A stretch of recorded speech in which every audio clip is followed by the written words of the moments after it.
মানুষ যা বলে প্রতিদিন, যে কথা বলে, মুখনিসৃত যে শব্দ, প্রতিটা শব্দ আল্লাহ টুকে রাখেন, রেকর্ড করে রাখেন। পালাবার কোনো সুযোগ নেই, ছাড় পাওয়ার সুযোগ নেই, বেঁচে যাওয়ার সুযোগ নেই। যা করি আমরা লিখে রাখি, আল্লাহ তাআলা লিখে রাখেন।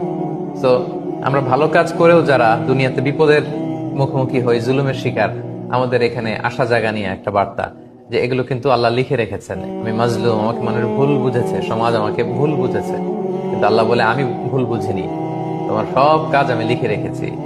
ভালো করলে ভালোর প্রতিদান তুমি পাবে, খারাপ করলে খারাপের প্রতিদান তুমি পাবে। ওয়াকুল্লা শাইইন আহসাইনাহু ফি ইমামিম মুবিন। প্রতিটি কাজ ওয়েল ডকুমেন্টেড ম্যানারে লিখে রাখা হচ্ছে, সংরক্ষিত হচ্ছে, লিপিবদ্ধ হচ্ছে।